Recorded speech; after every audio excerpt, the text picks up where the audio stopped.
দীনেশ ও দিনু দুই ভাই।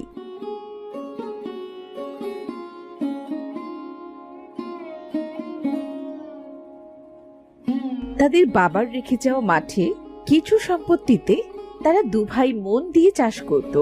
দিনু ছিল একজন সহজ সরল প্রকৃতির, তবু দীনেশ তার ভাইকে খুব ভালোবাসতো। দু ভাইয়ের একসাথে সংসার বেশ ভালোভাবেই কাটছিল।